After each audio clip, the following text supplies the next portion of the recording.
This is the Our Auto Expert Podcast. Find us on air, online, on mobile, and on your smart speaker. Please subscribe at ourautoexpert.com. Our Auto Expert. Our Auto Expert. Our Auto Expert. Our Auto Expert. Now, here's the host of Our Auto Expert. Our Auto Expert. Nik Miles.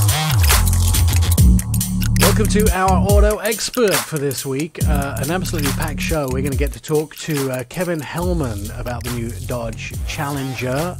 We had that at Run to the Sun, the Northwest Automotive Press Association event. We're also going to talk to Russell Datz. There is a new system called Care by Volvo. Megan, do you know they can tow your vehicle for life? I did not know that. Not for your whole life, it wouldn't be in tow.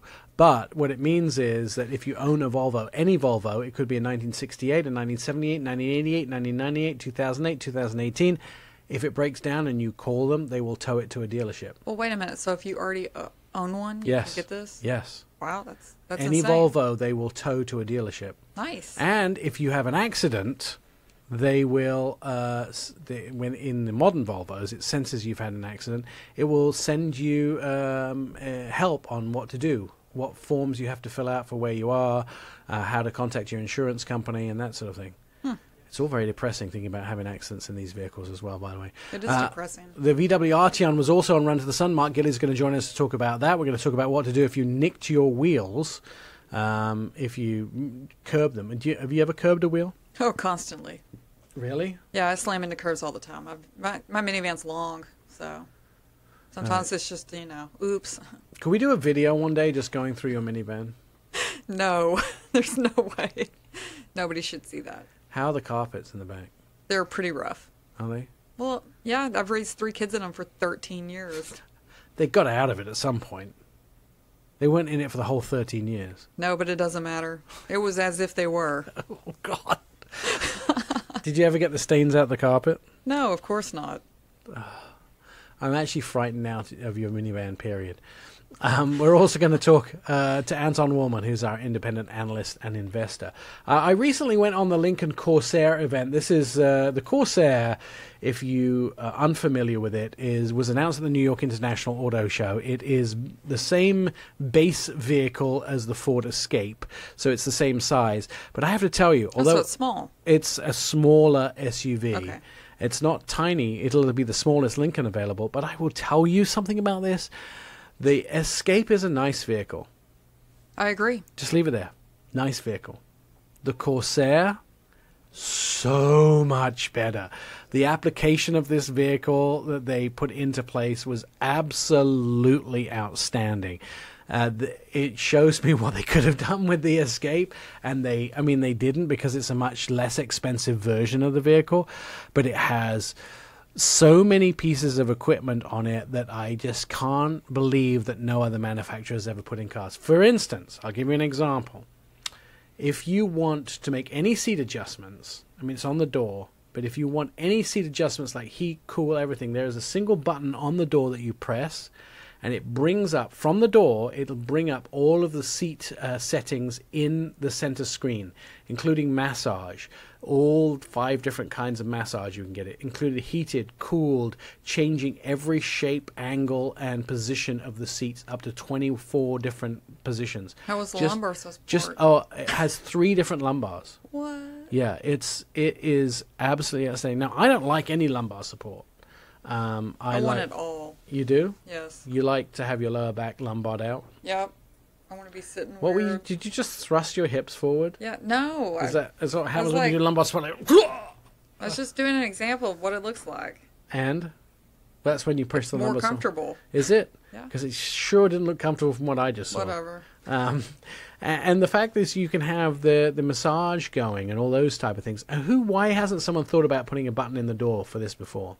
The other thing I love about why does it need to be in the door? Why can't it be in the center? Because you both have, you press it on your side, or the driver presses it on their side, and it opens up the driver's seat, and it'll open up your seat. Doesn't Mercedes have it in the door? No, not a button that opens up all of the controls of the seat. Okay. Everything. It'll have the seat adjustment, but it won't have a button that opens up heating, cooling, massage, moving the air around the seat's lumbar. And does it have a memory so you can save all those preferences? Yeah, it saves them every time you turn on and off the car. But if you want to increase the heat or the cool, it reset that to 0 every time. Can it sense who is driving the car? Yes, it'll do that. The other thing I love about the new Corsair is, and I can't believe someone else hasn't done this, so when you're driving and you want to use voice activation, what would you do? What would you do? Well, you just press the button, yeah. Where? On the steering wheel. Right. This button is actually where your thumb is. So the button to do voice activation is where your thumb is, and you can't just accidentally rub your thumb across and hit it. You actually have to push it in with your thumb quite deep to make it activated. So it's on the outside of the steering wheel? It's in the inside of the steering wheel, where your thumb would go. So it's sits there where your thumb is, and you move your thumb up and you push it in, and it activates the voice. Now, I think that's brilliant, apart from looking down and looking at the T of the steering wheel and seeing exactly where the button is. Oh, yeah, there's the voice button. Well, when I was driving the Chrysler Pacifica, I was surprised how much stuff was behind the steering wheel. Yeah, it's interesting to see where they're putting stuff now. Chrysler do a lot behind the steering wheel. Volume, and I think the button's there to increase the cruise control speed, and there's a whole bunch of stuff that's behind the steering wheel. And you can toggle through stuff too. Steering wheels got too complicated for me. They get too complicated for you? There's so many menus in steering wheels now. No, Tactile responsive. No, it hasn't gotten too complicated for me. Really? Not yet. Yeah. The Mercedes has gotten pretty complicated on the wheel. Yeah, there's probably like 15 buttons or something on the wheel. Yep.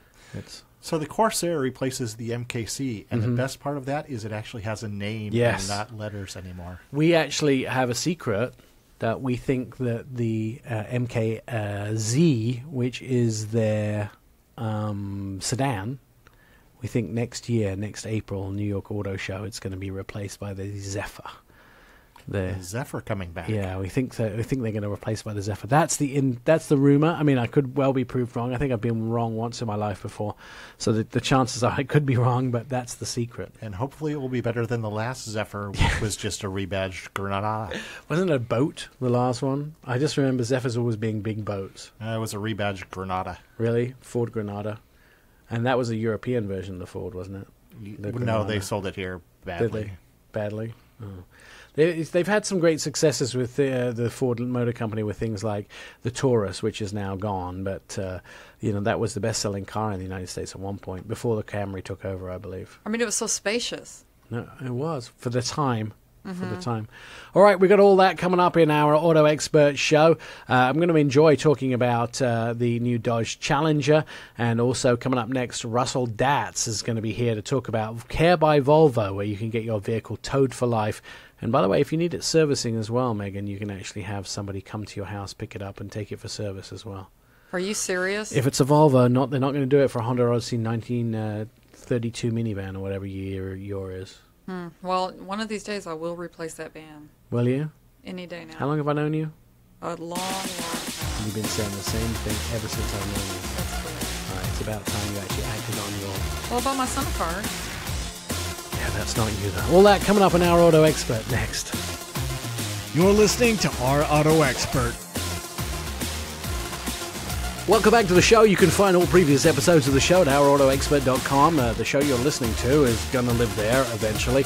You can also see some of our automotive videos and read inside car stories, all online at ourautoexpert.com. Plus, of course, you can get a good lathering of all of our social media stuff, which Jen and Megan, who are in the studio with us here, are forging as we speak. They're taking pictures of me and posting them. I have one of the things I have with my family is you always want your family to be safe. And even though there are a lot of safe car companies out there, the one company that sort of sticks on the top of the pile is always Volvo as one of the safest car companies. But they're branching out from the performance and the safety and the very clean Scandinavian designs to doing a lot more with making it easier to own a Volvo. They introduced a program a little while ago called Care by Volvo, which actually is expanding almost on a monthly basis to include different things. Joining us on the phone, Russell Datz from Volvo. Russell, Care by Volvo, how would you sum that up to somebody that's never come across it? Hi, Nick. How you doing? Yeah, Care by Volvo is Volvo's exclusive subscription service. You can actually subscribe to a car right online. So similar to you would a cell phone. Similar to a cell phone, just click subscribe and drive, and it's a 2-year program for a flat monthly rate that actually includes insurance, just about all other expenses too, except gas. And after 12 months, you can actually upgrade to a new car, which is great. And this was sort of the beginning for you, but you keep adding things onto this, which each time I see the sort of things you're adding on actually make my mouth drop. One of the things that you taught us when I was on the recent trip to Banff in Canada with you to test drive some of your new vehicles was this new portion of Volvo services, which includes the fact that you will do now, adding to that, is tow for life. And is this right? It doesn't matter what Volvo I buy, you'll cover it? We will, yeah. We're trying to create a real ecosystem of customer service to make people's lives easier, no matter what Volvo you have. And we also know that, once you buy a car, the experience of owning it shouldn't end at the dealership. So Tow for Life, along with Accident Advisor and Lifetime Parts Warranty, creates this real nice safety net that makes sure that you're covered even after you buy the car. So, for example, if you have a problem with the vehicle, any vehicle, it will be towed to a Volvo retailer within 25 miles for free, as long as you get the work done there. And any parts that are used on the car, as long as they're genuine Volvo parts and installed by a technician there at the retailer, is covered for life. So if that part breaks again, it's warranted. What if you're outside the 25 miles? Each individual retailer can work out a special program or a special price with each customer. I mean, I like this idea because also once you have something fixed, if it goes bad again, how many people have stories of they've gone to a dealer to get something fixed, and at this point, there is absolutely no reason not to go to a Volvo dealership. Well, that's exactly right. And from a business standpoint, that's exactly what it's intended to do. From a customer standpoint, it's supposed to drive peace of mind. So, people now are keeping their cars on average, 11 years, I think it's up to right now. Right. So if you have a car that's, older than the 4-year warranty, or maybe it's even beyond the 7-year certified program that we also offer, then actually it's 5 years now. Sorry, we just changed that too. Then you're covered as well. So there's a lot of reasons to go into the retailer versus going to an independent shop where you won't get that kind of security. Now, the other thing that you introduced, which to me it sort of floors me too, is or Volvo know many times, many car companies do, when airbags deploy, when accidents happen, when these things happen, you can get a signal through the communications system in the vehicle, and you guys can step in as well, and once you've made sure everybody in the vehicle is safe, you can actually intervene and help with the post-accident amount of stuff that needs to be done. Yep. Anytime anyone is in an accident, it's pretty stressful. And it's very difficult to keep your bearings, even after a minor one. Think about how many times maybe somebody backs into you at a light, or they're not paying attention and they just kind of roll into you, or a parking lot, for example. It's stressful. You're not sure what happened. It takes you by surprise. So what we wanted to do was make sure that you had everything at your fingertips to make sure that you collect the proper information and get what's needed so that your insurance company can get what they need to make sure that you're covered properly. And so how does the system work? So it's an app on the phone. And what we do is once we see that you've been in an accident, we will call the car through on-call, check that you're okay. If you're okay, and even if the airbag has deployed, you have this accident advisor to give you some kind of guideposts to keep yourself focused, so you don't walk away and later saying, "Oh my goodness, I forgot to get this bit of information," or the insurance company says, "What's the other person's driver's license number?" And you say, "Oh well, I didn't get it." And they say, "Well, we can't help you then," kind of thing. So it just makes sure to keep you on task, as it were, at a time that's very, very stressful, and distracting. Is there anything left for you to do? I mean, you seem to have repairs, accidents, and a new car, insurance, everything except for gas basically covered in your Volvo, right? Yeah, we have a lot more. And one of the things, too, that's not we don't talk about much is, because it's on the back end, is a new way for roadside assistance calls where you can actually see where your tow truck is. So we did some research, and we found that also when your car might have a problem, waiting for that tow truck can be really stressful as well, because you don't know where it is, you don't know how far away it is, if you're in a bad neighborhood or it's late at night somewhere rural, who knows what's going to happen when. Now, just like you see on, for example, in Uber, you can see how far away your car is. We do that with our roadside assistance tow trucks. And this is sort of on top of all the stuff we haven't even had a chance to talk about yet, which is like the idea of helping you get your car serviced as well. So saving you some time, saving you some stress and anxiety of just the regular car maintenance. If you own a Volvo, that's another service that Volvo allows you to partake in. It does, yeah. And we're all about trying to make life less complicated for people. We've got enough going on. Time is the only thing we can't give back. You can't get it back, right? Money you can get back, things you can get back, but once time is gone, that's it. So we're trying to approach vehicle ownership. We call it freedom to move, right? In a safe, sustainable, personal, safe, sustainable way. So what do you do with your car when it's not being used? How do we take and that's exactly what the Care by Volvo program is, right? When we, as a car company, we have as employees here, we get the great benefit of being able to have a car. And it's very easy for us to get one and own one. And we said, why don't we just expand that experience to the customer? So that's exactly what Care by Volvo is supposed to do, and all these other things that are trying to make things easier for people when they own a Volvo. Are you seeing a big uptake in people using these systems? Obviously, many people, when you offer them, don't always uptake and use the systems, but are you seeing Volvo customers actually taking advantage of what you're offering?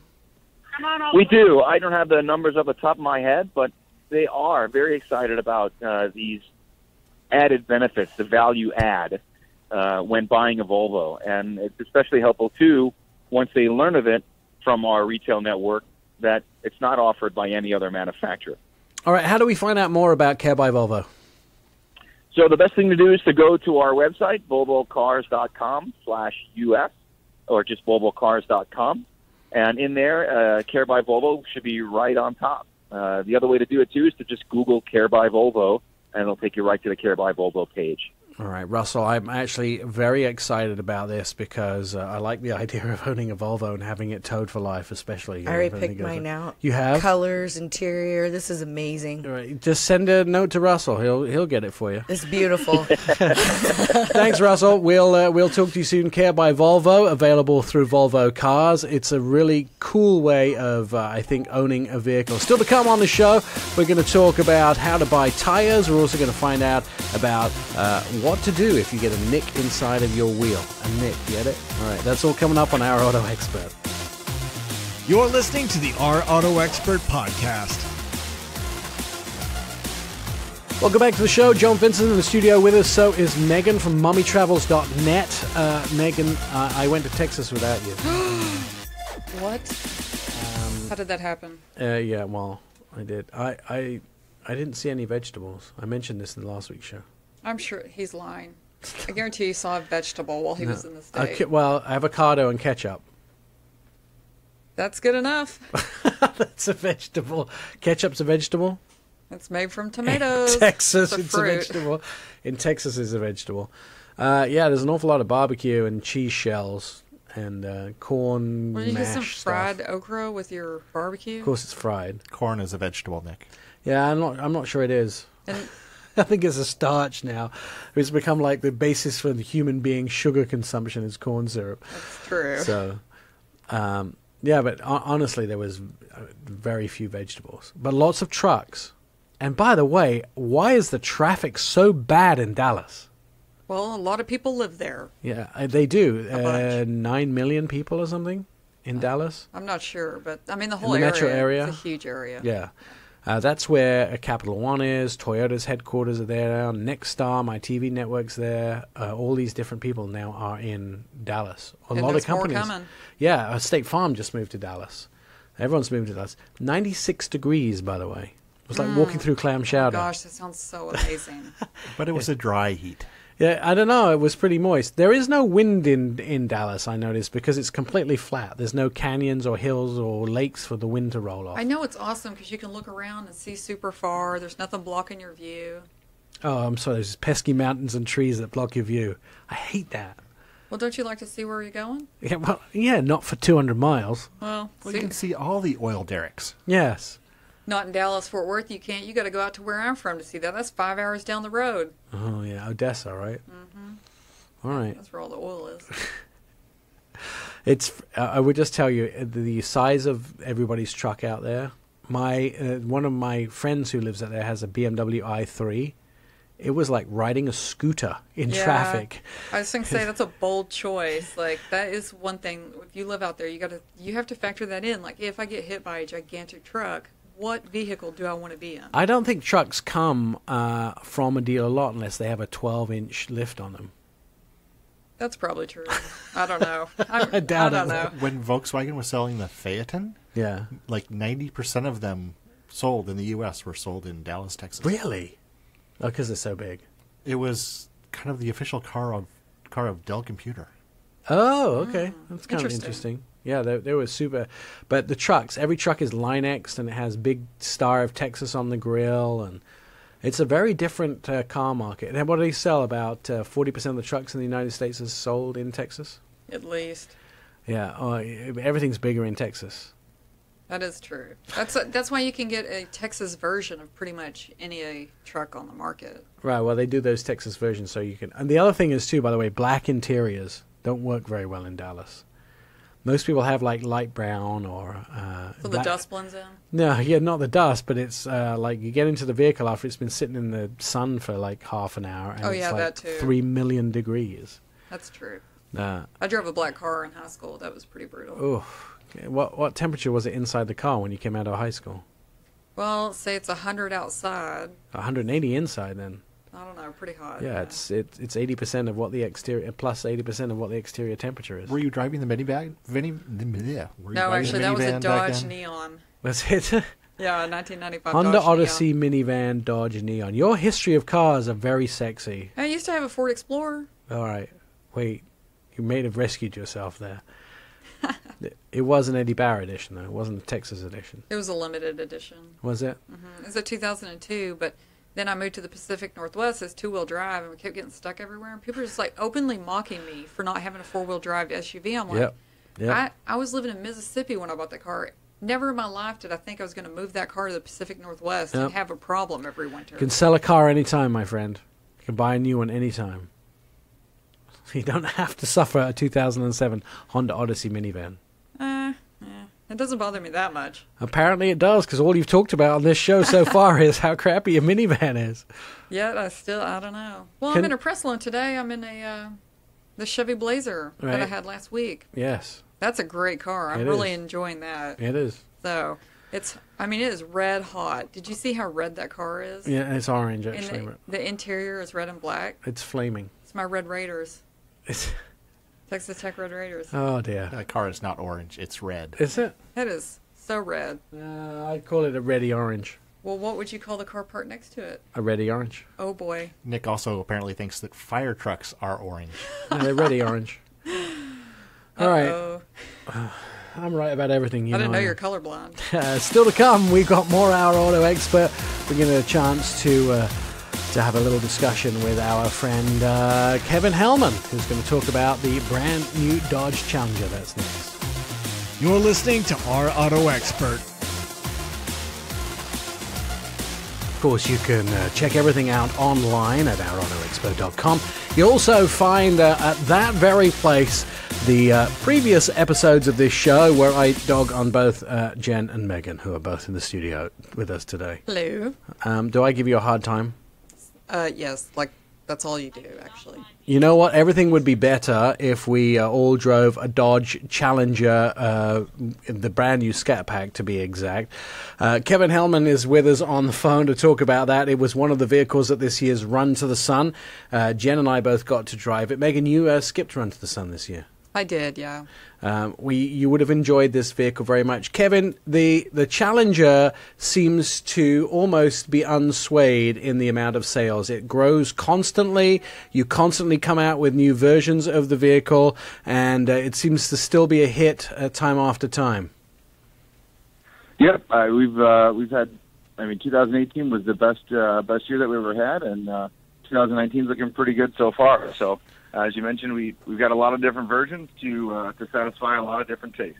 Now, let's talk about the Scat Pack specifically, which is the one that was sent to the Run to the Sun event, and we enjoyed driving it very much. It's especially fun because Claire Carroll, who you sent from the Dodge brand to sit next to us in the passenger seat, it's really hard to phase Claire. You can put your foot down and spin those back tires out, and the expression on her face doesn't change. What makes the Scat Pack different from the other Challengers in the brand? Our Scat Pack it's a unique position in our lineup. So that vehicle features our 392 Hemi.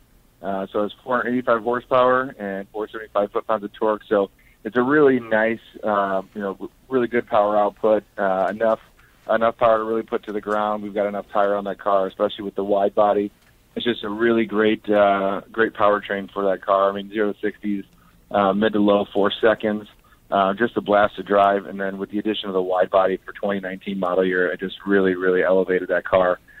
Just a blast to drive, improved handling with the wider wheels and tires, and all new suspension setup, and just like you said, it's just a great vehicle to drive in. And I've yet been able to phase Claire as well with driving. So I don't think you're unique in that one. This might be a challenge. It might be something that we have to do in the future, is actually make Claire squirm a little bit. But it's almost. I have floored a SRT Durango with her in it, and really floored it. And she's just chatting away to me, like with her head turned, not even looking forward. So she sat in the back when I drove. Because she sat in the back? She did. And the whole time she's like, oh, did you see that waterfall? And and here I'm just like, oh, Emmy. She's just having a good time. The idea, Kevin, of the challenges, you can actually get I'm almost 400 horsepower more. Actually, I'm almost 300 horsepower more than the Scat Pack. But the Scat Pack, to me, is about where you can use all the horsepower in it. You're not wasting any horsepower in it. If you get a sort of a Hellcat or you get a Demon, there's a lot more horsepower, but you can really never apply that to the road, whereas you can pretty much apply 100% of what the Scat Pack has to offer to the road. Yeah, absolutely. It's great to have the 717 or 797 of the Hellcat or the Red Eye, but to your point, it's very usable. You can really get all out of that car. Kind of driving around town. If you're daily driving a Hellcat or something like that, which I would recommend to anyone because it's a blast, but you're definitely not requiring the over 700 horsepower at the time. So it is. It's a great vehicle all around. Like I said, it's a great balance. It's a little bit lighter on the front end, so it just handles really well. And just with our price point, it's the most horsepower under 40,000. So it's just it really kind of hits the heart of the market, and we've just had such success with that car. I am not afraid of the Scat Pack. It doesn't frighten me. It's enough for me to handle. Sometimes, if I get the red key for the Hellcat, which is, by the way, a reasonable price, around just over $60,000. Sometimes when I get the red key, I'm a little worried if I'm going to have to call Tim Kaniskas and say, hey, buddy, sorry, just trashed one of your Hellcats. But not so much worried with the Scat Pack. Tim tends to be, pretty forgiving when I ever hurt one of his babies. However, it's actually manageable as well. Is it as reasonably priced as the Hellcat? The Scat Pack itself starts out at $38,995, so about $1,000 under 40, and then with the wide body, you're just under about 45. So, in terms of performance cars and muscle cars, it's very very affordable, very attainable. And to your point, it's a very very open drive in terms of, you don't have to get in and scare yourself or anything like that. You can kind of grow with it, learn with it, and the 45 is very approachable to enjoy it, but not not get yourself a little scared while you're out there. So, and I think that's kind of the part of the personality of the car. I mean, plus everything else that the car's got on it are the little signature Bs that we have on the Scat Packs, kind of the nod to the heritage cars. So, just a cool all-around package that I think there's just so many different facets that people are kind of drawn to on that car. I will tell you that one of the things that your competitors do is they have a timer on the vehicle that if you start it between 8 p.m. and 6 a.m., it doesn't give the full roar of the engine if you use the automatic start. But I don't know. Do you have something like that on this, where you can quieten we don't it down? have. You see, I like that. If you don't have it, I like that, because if I'm going to spend that much on a cool car, I want to wake my neighbors up when I use the automatic start. Exactly right. I was like, I spent that much. I want to make sure everyone hears it. So I had a Scat Pack when I was in San Diego visiting the beach, and I parked it across a park from the restaurant I was in, and people were walking past it, and the automatic start was great fun, because I would start it and it went blah blah blah blah blah blah blah blah, and everyone would turn around and look at it like, what was that? What just started? And then I'd turn it off from the restaurant, and I'd start it again. I know. Exactly. It's a bit teasy and it's a bit show-offy, but it was fun. And the other thing I mean, go ahead. I was going to say the other thing I really like is the names of the colors of the cars. F8 green. I mean, all of those things have to do with the personality of the car. I mean, the exhaust included, right? I mean, we put crazy color names, bright colors on there, and I don't think a whole lot of people are buying a Challenger to blend into the crowd. Right. The design itself is very heritage, right? I mean, it looks like a car that came out of the 70s. If you put someone in a time warp from 70 that came out, they'd know that's a Challenger. They might look at our competitors and not know what that is. So. Yeah, but hell raising, I mean, that is just funny. Yeah. When you had a green color that was on the Viper at one point, called Snot Green. Was it really called Snot Green, or was that just what internally you called it? I think that was a customer. Oh, that's what they called it. Had built on the 1-of-1. Yeah. All right, yeah, that's right. It was the 1-on-1 Viper. Because that was a little bit much for me. I mean, I'm getting. Yeah, that was the Snot Rocket, I think. Is what he called it. Welcome to winter. That's kind of interesting. The whole mantra. Now, you really improved the interiors. I guess up until 2 or 3 years ago, the interiors were fairly basic, but you guys really stepped it up on the interior, and the interiors have got quite a refresh on the insides of the Challenger. Yeah, with the MCA back in 2015 was kind of the first round, and then over time we've increased, put nicer materials and things like that into the Challenger, and a lot of it has to do with feedback from our customers. I mean, a lot of things that they tell us are continue to bring back colors that you haven't. That's one of them that we always get. More power, of course, and so you can see that we deliver on that. But then it's also, we think that this should look nicer. We want, more options here or there. So even for 2020, we have a new. We have an updated IP instrument panel and doors on the Challenger, similar to what we launched in 2019 on the Charger. So a nicer looking material, and then it has like a live stitch in there on all of our leather cars to just kind of tie in the IP a little bit more and kind of just deliver a further upscale interior with the Laguna leathers and Napa leathers that we have in our interior. So again, just continue to listen to the customer and kind of push the envelope there as well. One of the things that is obviously been hanging over your heads, and we probably can't talk about future product, but this is one of the oldest platforms out there, and yet it still has one of the biggest sales numbers. I mean, people are, even though this vehicle has been around for many, many, many, many years, and the platform is fairly old, people still just can't get enough of this. But moving forward, have Dodge said anything about what's going to happen as this vehicle evolves, or do you just not mess with what's selling well? Like you mentioned, I can't speak to anything in the future. But as far as the success of the car, I mean, I don't think customers necessarily really care about the age of the platform, unless it's really adding a downfall to the vehicle. So. the nice thing about the platform that we're on is it's allowed us to do a lot of things that have helped make us successful in terms of the bigger horsepower. I mean, having a platform that can support a vehicle like the Demon in 2018. I mean, those are all things that we've benefited from on this platform. And then also, the more that it's kind of like a family member, right? The more that you know them, the more that you can kind of, you know what they like, you know what works best for them, and so we can kind of leverage those benefits and turn that into a better vehicle increasingly over time. So I think that's why the Challenger continues to get better, over time, and we continue to, like I mentioned earlier, we offer different versions, and this vehicle can support that, from the 1320 drag car to the wide body Scat Pack to the 797 Red Eye to the all-wheel drive GT. I mean, I'd argue that there's very few cars that in the whole marketplace that have the same breadth of performance and just kind of ability to stretch from a $30,000 car to almost shade under 100. So I think I think one of the things too that I like so much that it's a very practical car as well, because even down to things like the wheel size, you guys had the wheels designed so you could actually get your hand in there and wash the wheels.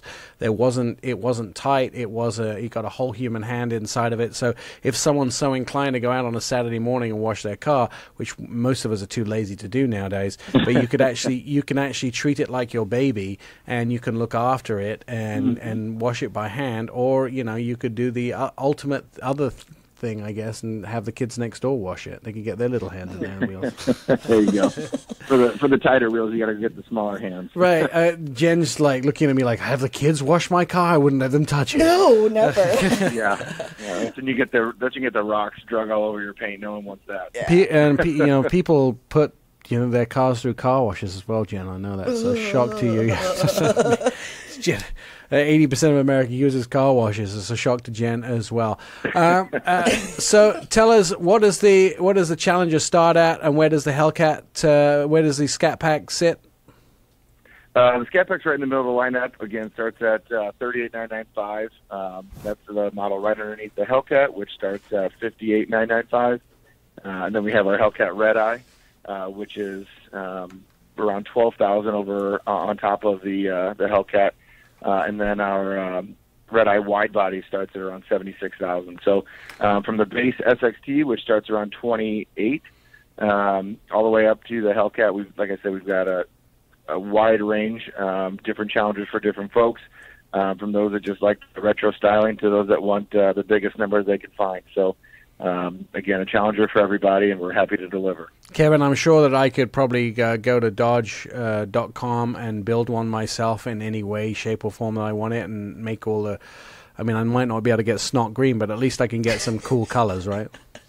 Absolutely. We've got cinnamon stick colors for $20, and like you said, you can get out there, build them price, check them out, and we'll be having some more stuff to share here in the future. Are the matte colors still pretty hot?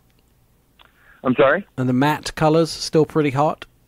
Yeah, well, we don't have any matte finishes, but we have what we call straight shades, basically the non-metallics, like our Destroyer Gray, which is a super popular color for us on both Charger and Challenger. And so we'll continue to kind of go, our design team does a great job of keeping us within trends. And like I said, on the 20, we launched Hellraisin that Jen mentioned earlier, and we've got Cinnamon Stick and Frostbite Blue. So my head is spinning. Modern heritage. My head is spinning. Kevin Hellman from Dodge, thanks for joining us. Dodge.com is where you can find out more about that. Coming up, we're going to check out Care by Volvo. You're listening to the Our Auto Expert podcast. Welcome back to Our Auto Expert. Of course, you can catch up with previous episodes of the show at our website, ourautoexpert.com, and hear all the past shows, see our automotive videos, and read inside car stories about your next ride. You'll find it all at ourautoexpert.com, or you can join us on Facebook, Twitter, Instagram, and start a conversation with us. We love to hear from you. Megan and Jen in the studio with us today, and we're talking to a friend of the show who we haven't had a chance to talk to in a little while here. He's the guy that makes all of our vehicles look pretty. He made my new Lexus GX look very pretty. It's Pat from Wheelkraft Northwest. And Pat, how would you sum up Wheelkraft Northwest? Everything wheels? Well, we usually say scratches, scrapes, nicks, dings, and bends. We fix wheels. So, all right, just about anything that we need to do to make your wheels roadworthy again, or to make them pretty. Yeah, I mean, not so ugly. I find that a lot of the... I don't always buy new cars, but when I buy a used car, I like to at least jazz the wheels up, because that's one portion of the car that you can make it look extremely outstanding, get everybody excited about the vehicle just by looking at the wheels, or the dubs, as the kids would say these days. You obviously paint wheels, you spray wheels if you want your wheels colors changing, but you can get quite creative as well. I mean, you've got creative wheels in the past by doing two-tones, pinstripes, all those type of things. So is it as endless as the artist's imagination? Well, yeah. I mean, you come in with an idea, and we usually can figure out a way to make it happen for you. One example, there's that many that we did. We matched the leather seats in the car, and managed to make the wheels look very, very similar to the seats. And that's just not something you do every day, but it's something that we can certainly do if it's requested. Right. So color is a complete option. Now, there's obviously other things you can do with the wheels apart from spraying them. Do you just keep it to the paint, or have you tried any other crazy thing? Powder coating. I'm sorry? It's the powder coating. Nick is referring to the difference in powder coating.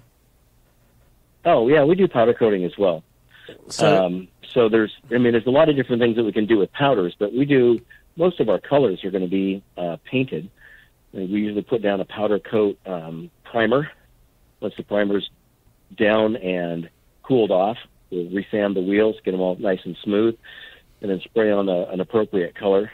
And we can match almost anything. We can match the color of the car. We can match the color of your daughter's eyes if that's what you want. And, then we spray the wheels out with PPG paint when they're sent through the oven again, and we powder coat them with powder coat clear, acrylic powder coat clear. Just to make sure that they stay looking nice and clean and fresh constantly. I mean, I've never nicked a nail in my life. I've never damaged a wheel ever. Well, maybe one or two. But my other half has a history of damaging wheels. So this is another thing that Wheelkraft does, is you really save us from our other halves when we've curbed a wheel or they've curbed a wheel. I have friends who constantly tell me about their other half curbing wheels on vehicles and how absolutely tragic it is. But Wheelkraft can jump in and make the wheel like new again. Yeah. Well, that's basically what put us in business, is all the wheels going away from steel and hubcaps to an aluminum wheel, and painted in a variety of different types of finishes, and we figured out how to repair the vast majority of those types of finishes. We sand them out. We have mobile teams that come out to your home or office. We get the wheels cleaned up and sanded out. We'll paint them with a matching finish, and then those we do use a liquid clear coat them back in, blend everything together, and make it look as close to factory original as possible. And that way you don't have to look at that nasty curb damage on your wheel for months and months. Right. Is there at some point people bring in wheels and you're just like, no, this is I can't help you, or is it pretty much like you can fix almost anything? Well, we can fix very nearly everything, but the biggest thing that we have is that sometimes, especially aftermarket wheels, are sometimes so inexpensive to purchase that it doesn't make sense to do our particular type of restoration on a wheel when the wheel only cost $80 in the first place. So aftermarket wheels are one of those places where sometimes, we realize that some wheels are just so cheap and so cheaply built that trying to fix them up isn't going to be cost effective. And so at this point, when someone has a damaged wheel, do they come into you, or do you come to them and then you give them a quote on site? Or do you like a pretty good idea of what you're going to have to do before I mean, you guys gave me incredible service. You picked up my vehicle and everything, but I'm sure you don't do that for everybody. Well, typically what we do is people go find us online at wheelcraftnorthwest.com or www.wefixwheels.com, and fill out a form. And one of the things we really appreciate is getting a photograph or two of the damage and then the style of the wheel, just so that we understand what's the project. Sometimes we do need you to bring it into the shop because of the type of the finish. Sometimes we can come out and fix them on site. Kind of depends on the customer's expectations and kind of how complete a repair they want. All right. So the best place to start is at the website, right? That's the best place to start, sure. All right, and then... Or you can always call the office. Okay, and how do we get hold of you guys at the office? Phone number at the office is in Vancouver. It's 360-546-1799. Or, like I say it, wefixwheels.com. All right, and if you're around the country, presumably you'll be able to recommend somebody probably in everybody's neck of the woods to be able to help fix the wheels, right? We have an awful lot of friends and partners around the nation, sure, that we refer people to. Every so often we'll get somebody that'll find us on our website and then say, well, who's local here in New Jersey or in Miami or whatever it is, and we can usually refer you to somebody, sure. Perfect. So you can at least start with the guys at Wheelkraft Northwest, and you don't have to leave it until the spring to actually repair all those dings that you made on the wheels while you were trying to avoid that snowy and icy weather. I'm sure the busiest part of the year is the spring, but Wheelkraft Northwest would probably love to see you before. Pat, thank you for joining us. Now we know how pretty we can make the wheels on our vehicle, and thank you, by the way, for making the Lexus GX look so pretty. It does look outstanding. Wheelkraft Northwest is the website. Coming up on the show, we still have a whole bunch of stuff to go. We're going to get a chance to talk to Anton Wallman. He's our independent analyst and investor. We're going to talk an awful lot about what's going on at Rivian, the first electric truck company to really be putting an electric truck out there. And also, how do you buy tires? We're going to find out that and more as Our Auto Expert continues. And don't forget, listen to this show and any previous show online at OurAutoExpert.com. You're listening to Our Auto Expert. Locally created, nationally celebrated from the Northwest to the Southeast, this is America's Car Radio Show. If it has a throttle, of course, we'll feature it. And one of the cars that has a very nice throttle, and we got to drive as part of the Northwest Automotive Press Association's Run to the Sun recently, was the VW Arteon. And to join us on the phone to talk about that, Mark Gillies from VW. Mark, you guys kind of cornered the four-door coupe a while ago, and this is the latest generation of that four-door coupe. Yeah, it is. I mean, obviously we had the CC beforehand, and the Arteon's the latest derivation. I think, I think I'd probably say cornered the affordable four-door coupe market because BMW and Audi and Benz certainly had four-door coupes a while ago. Yeah, this is the one that we could actually afford, I guess. I should have put that premise in the front of it. The coupe as it's, or the four-door car as the sedan car as itself is sort of a declining, one of the declining segments in car sales in the United States. Not enough to really to bother the segment in its survival, but still declining. And the gravitation seems to be towards the more sexy versions of the vehicle, like the Kia Stinger and this sort of thing. They seem to be everybody's favorite at this time, and the Arteon sort of supplies that. What happened to, what was wrong with the CC? Because I thought it was a great car. You decided to sort of update it but change the name. Yeah, I mean, the concept is good, obviously, but the CC is based on the old platform, and the Arteon is a more modern iteration based on the MQB platform that we shared here from everything between the Golf and the Atlas. So it's more modern underpinnings for certain. And I think, the shape is more striking. It's a bit more elegant and balanced in a way because it's got a longer wheelbase and shorter overhangs. So it's a little bit more aggressive and a bit more striking, I think, overall as a design. One of the challenges has sometimes been getting enough room in the back seat of those vehicles, because obviously when you do a sloping roofline like that, but I mean, I sat in the back of the Arteon and moved around from seat to seat. You managed to sort of, even though you've got that sloping roofline, still reclaim quite a bit of back seat room.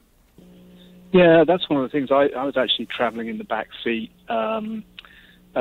we did a drive earlier on this year, and I was sitting in the back seat behind a pretty big journalist, and I was surprised by how much legroom is. I think we claimed 40.2 inches of rear seat legroom.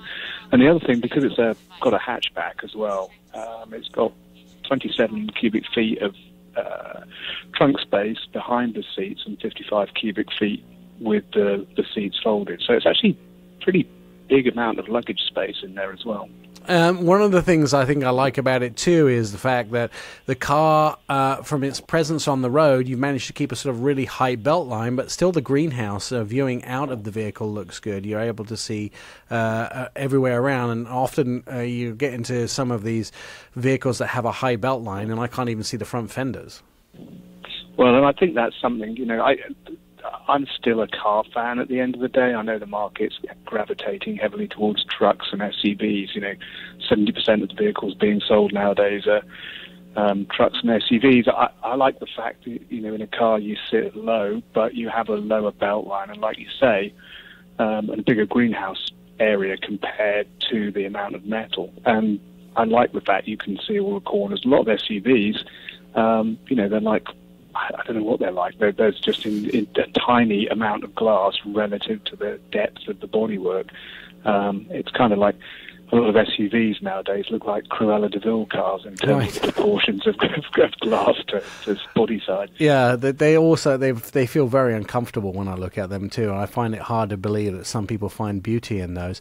I think the other thing about the Arteon which is quite impressive, and it goes for the Passat too, I don't actually quite know how you get so much back seat room out of it, because nobody else, a lot of times when I go on VW events, you'll use a Passat or an Arteon to pick us up at the airport, and we ride, of course, in the back seat of the vehicle, and I'm always surprised. It almost seems like a short walk to get to the front seats. There seems to be so much legroom in there. No other manufacturer seems to be able to do that and give so much rear legroom. They're always struggling to actually find room in the back, yet you've managed also not to compromise the trunk space in doing that. No, I think one of the things about the company, in fact, somebody I know who used to work for GM and did comparative vehicle analysis said this. He said that if you look at the way we package vehicles, we're very good at it. And I think one of the reasons for that is essentially we're a small car company. So, if you build a Golf, or a Polo or something like that, you've got to try and maximize the amount of space you get for everything. So when you have a bigger canvas, whether it's, an Arteon or a Passat, or even an Atlas, we actually managed to get an awful lot of trunk space and legroom in there because we're used to packaging very efficiently, because our base core expertise over the years has been in small cars. Right, so packing it in. Now, the Arteon also starts at a fairly reasonable price. If you want this sort of thing in a higher-end performance car or a higher-end luxury car, you'll pay starting well over sort of $65,000-$70,000, but it starts just around the mid-30s, right? Yeah, 35, 845 for the SE, and it goes up to 44.9 for the top of the right line SEL Premium. With the SE and the SEL 4Motion all-wheel drive is, I think, $1,800 extra, but 4Motion is standard on the SEL Premium. And you get, if you go for the top of the line, you get some pretty nice luxury features like massaging driver's seat, heated steering wheel, bunch of driver assistance systems as well. So it gets very well equipped by the time you get to the SEL. I'm trying to think of another family manufacturer that offers massaging seats. I can't actually think of one. You usually have to step up to a luxury car to get massaging seats, don't you? I don't know. I don't look as carefully as competitors as I used to. I can't think of a non-luxury car that I've been in the last couple of years that had massaging seats, which is, to me, is kind of an interesting thing. You managed to also get fairly good fuel economy. You broke the 30 mile a gallon on the highway mark as well, which is, again, for such a long vehicle, which actually has like 191 inches long, that's pretty outstanding. Yeah, I think the fuel economy is reasonably good for sure. I think the performance is good on the car as well. It's basically a detuned Golf R engine, with a decent amount of torque. So it's one of those funny cars. We don't call it like a sports car. We refer more to it as like a GT, a traditional old-fashioned GT. In other words, it'll carry 4 people in their luggage across country very fast, very, very comfortably. Right. But it's not as such an out-and-out more sporting car like a Golf R is, for instance. Now, currently it's to 268 horsepower. It screams to sort of have a performance version of this vehicle. Do you think you'll ever make one? I would say watch this space. I wouldn't be surprised if our friends at our GmbH in Germany aren't looking at it, put it that way. Yeah, I mean, it's don't get me wrong, it's completely adequate and I enjoy driving it, but ultimately, you know what it's like as a guy, you always want to just edge the horsepower up just a little bit, and I keep thinking why did they put a detuned Golf R engine? Can't just put a regular Golf R engine in? It has to be like a little more fun to drive. It also has the option of going to 20-inch wheels as well, which again, I find it hard to find other vehicles in that price range that get such big wheels out of it. It should obviously make it look a lot better.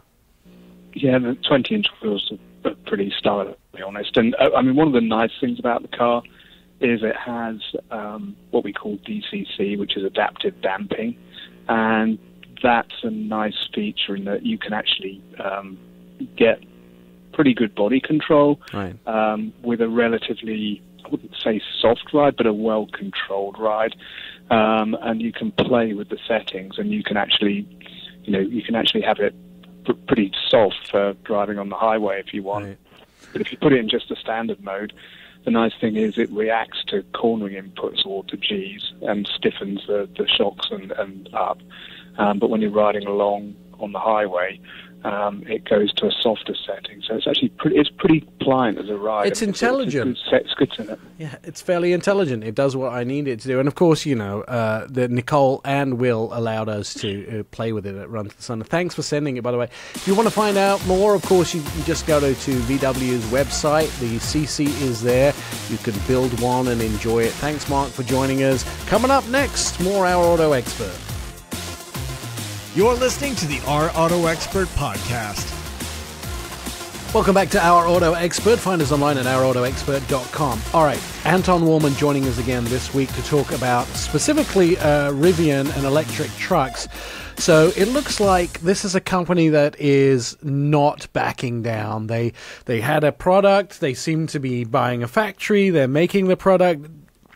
Is the Rivian dream a reality, or are there still bumps in the road for them?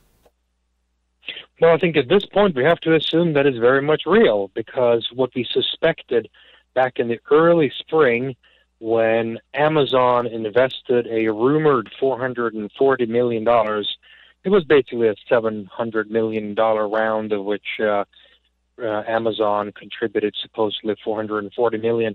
Everybody asked at the time, why do this precisely? And a lot of people speculated about the possibility that they would be ordering all-electric delivery vans from Rivian. And now we know it was true. Those rumors, premonitions, theories, whatever you want to call them, the people who said that at the time, they were indeed right, because Jeff Bezos here just recently announced that they are ordering 100,000 of these delivery vans to be delivered by the year 2030, starting in small scale at the very end of 2021 and with volume deliveries starting already in 2022. Now, are Rivian going to be ready for that? Well, that's the big question. You'd have to believe that they wouldn't make this announcement this way, and having all of their insights as a major shareholder now without being able to deliver on that. I mean, you could assume that you may only see maybe 100 or so units in 2021, and then up to as many as 10,000 of them rolling off the line in 2022. Keep in mind that as a delivery van, their testing and verification standards may not have to be as comprehensive and drawn out in terms of the calendar as they would be had this been a regular passenger car that mere mortals have to drive, and therefore the associated liabilities that go along with that. There's many questions. Does the passenger truck, the SUV, the truck version, does that still maintain its course of productivity and delivery? I think this strengthens the case for the truck and the SUV to become successful, because if you think about it, this establishes a bit of a baseline in terms of both the financial, how should I put it, the financial baseline really for the company being able to order parts and get a sustaining form of business. And of course, it adds credibility that Amazon is not only an investor but also a customer. I think this really enables the company to present itself to the vendors of all of the suppliers in terms of being a far more credible company that's actually going to be around. That's going to be around for many, many years, if not decades, and not be some sort of a flash in the pan that'll peter out and go bankrupt in a couple of years. Now, before we have about 2 minutes left, but what does Jeff Bezos bring to the party apart from money and being a customer? He doesn't really bring much manufacturing experience, does he? Because he is basically a big warehouse company. Well, other than that, Mrs. Lincoln, how was the play? He doesn't need to bring anything more to the party than being, oh, by the way, the world's richest man running what is sort of, depending on your definition, becoming the largest company in the world, having invested in the company and having a need for many of these delivery trucks to be deployed around the world, starting just in the United States alone. So I think that this is that's really all that needs to happen here at this point. And really, one of the biggest problems that all of these EV startups have faced is lack of access to capital and credibility and a firm start with an anchor customer. Amazon being an anchor customer and being an anchor investor, and put in about $500 million. So between all of those things, you have to assume at this point that Rivian is quite simply by a wide margin the most credible of all of these brand new EV players that are entering the market in the next couple of years. It does seem like they are credible, and the trucks and the SUV look pretty nice as well. So they've done a good job with that, and lots of thought has gone into it. When we return, let's talk a little bit about Ford and Rivian, and let's talk about the truck itself and how that Rivian can produce them for Amazon and make a profit at the same time, which seems like that might be super difficult. If you're listening to us now, you can listen to previous episodes of the show at ourautoexpert.com. If you go to the website, you'll also find the videos from morning television of all the vehicles that we've had a chance to review. You'll see those. Plus, you can hear, of course, the podcast of the previous radio shows for the last several years. And if you delve into it, you can also read articles on the latest vehicles. Some of those articles coming to you from auto shows around the world and seeing some of the new cars and concept vehicles that have come to auto shows like Frankfurt, and the ones that will be coming up from the LA Auto Show. So those things will all be found at ourautoexpert.com. Plus, you can find an in-depth look at the news by surfing our social media channels. You'll find them on Instagram, you'll find them on Facebook and on Twitter, where we keep you up to date with all the latest news. And of course, ourautoexpert.com. You're listening to Our Auto Expert. Welcome back to the show. Still with us, Anton Wallman, our independent investor and analyst. We're talking about Rivian, the electric vehicle company that has a factory in Normal, Illinois. Ford had somewhat of a dance with Rivian. Is that dance still continuing? It appears so. I mean, they struck this deal after Amazon put in their part of the money earlier in the spring than Ford did. So clearly Ford, when making this investment, must have known what was underway.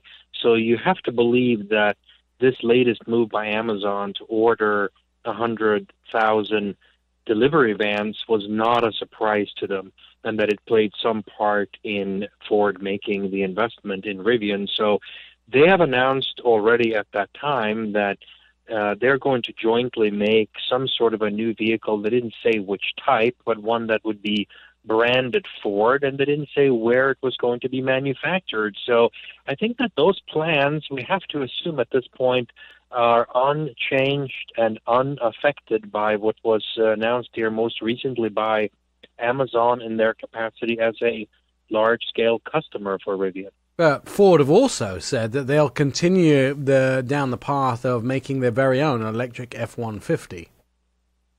Correct. The Ford F-150 version that is all electric, not a hybrid, but just pure electric, was already relatively deep into development. And what we mean by deep into development means at least in the ballpark of about 2 years when this whole thing transpired here in the spring of 2019. So, and they also subsequently showed here, I think it was early August or something like that, Ford showed a towing exercise in which a development prototype of the F-150 towed a bunch of railway cars that weighed something like 1 million tons or whatever it was. I mean, it was a fantastically large number, which, of course, given the low rolling resistance and the overall constraints of the test, doesn't really mean all that much. But it was a cool test to show, and they are definitely on it. And I think all the indications are, and Ford has basically confirmed that the all-electric F-150 will be in the market before the end of 2021. That may be December 2021, but nevertheless, before the end of 2021. That's when they've said this truck is coming to market. Now, of course, Ford also will be bringing their, I think it's lovingly called the Mach 1 or the Model X, their version of the electric SUV to the LA Auto Show. So they're quite deep into electric vehicle development. Yes, they are. That vehicle has been in development now for multiple years, and they are only a couple of short months away from unveiling it. And if all of the information that we have had for quite some time now is correct, it's supposed to go into production in Ford's major factory in Mexico in April of 2020, and therefore realistically be on sale in the U.S. possibly as early as July of 2020. So for Ford to unveil this vehicle at the LA Auto Show, I don't know for a fact whether they will do that or not, but it certainly would seem to make sense. The timeline makes all the sense in the world, so I certainly wouldn't bet against that. One of the things that was interesting at the announcement of Ford's Corsair, which happened at the at the New York Auto Show this year, and it's just been available for ride and drives with the journalists, was when they announced the Aviator, there was a GT, a plug-in hybrid version that had 400 horsepower. When they announced the Corsair, there was a lack of a GT version, a plug-in hybrid version of this vehicle, and so the pretty much certain rumor is that we'll get to see that at LA too, but will it be more electrified than the GT version of the Aviator, you think? Well, I think the powertrain pollinations between these unibody SUVs between Ford and Lincoln here that are coming out now in a fast-paced manner, 2 and 3 rows once alike, the longitudinal engine ones, the larger ones alike, as well as the transverse ones, the smaller ones like the Ford Escape alike. All of them should basically be seeing the same powertrains between the Lincoln and the Ford version. So there's some staggering going on with respect to the announcements of them. For example, on the larger one, the Ford Explorer, it is going on sale at the end of this year in Europe as a plug-in hybrid. Now, as you know, in the beginning here, there is no plug-in hybrid version available of the Ford Explorer. There's only a plug-in hybrid version of the Lincoln version, the Aviator available in the U.S. So I think they're just staggering the introductions of these by a few months, maybe up to a year, just to try a little bit different here, a little bit different there, depending on some market and geographical requirements and so forth. So I don't think that it really means much in the end. I think all of those roads all end up in Rome, which is to say, all variants will become available on under both brands. Just takes a little amount of time. Now, obviously, Ford, deep into the electrification of their brand. General Motors, we know, deep into the electrification of their brand. They have the Bolt. They have a new Bolt version coming out. They're rumored to be developing several more electrified platforms over the next year. But there seems to be a notable absence of the Fiat Chrysler automobile group of anything electric. Have they completely abandoned their plans, or are they still top secret? No, I mean, I think when it comes to the all-electric stuff, the only brand that had announced something that they were going to do it until here recently was Maserati.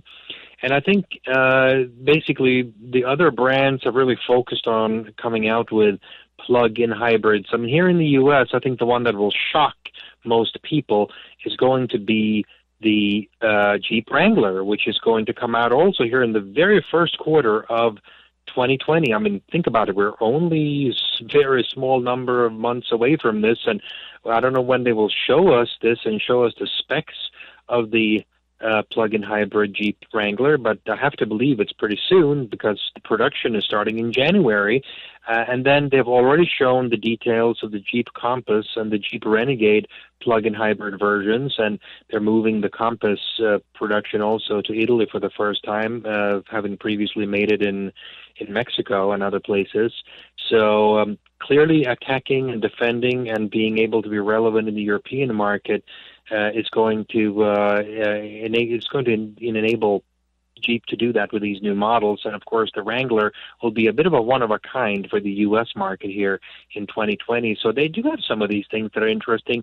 They had a recent announcement from Maserati which was extremely confusing, and it was extremely confusing as to how it differed from their previous outline of their roadmap that they did in early June of 2018, the sort of the last public appearance of some sort of Sergio Marchionne, when they explained what they had in mind for Maserati. It was actually Tim Kuniskis, who was head of the brand at that time, but is no longer, who made that presentation. And it was bewildering as it was back in June of 2018. And now they come out here in about September of 2019 and come with another somewhat bewildering and confusing announcement as to what is going to happen with Maserati's electrification. And it's clear that it's mostly, but not exclusively, but mostly also plug-in hybrids. So Maserati also taking everything back to Italy, which is, of course, where they were originally from, and they're housing the brand much more solidly back in Italy when they had a headquarters in Michigan at the basically the FCA headquarters. But they recently announced that they were going to be concentrating back on their roots in Italy. Yeah, the problem is, in terms of concentrating on their roots, ask yourself the question, why do people buy a Maserati? What kind of product do they want? Do they want an electrified product, something electric, or do they want the roar of essentially a Ferrari-type V8 in a more elegant, practical type body?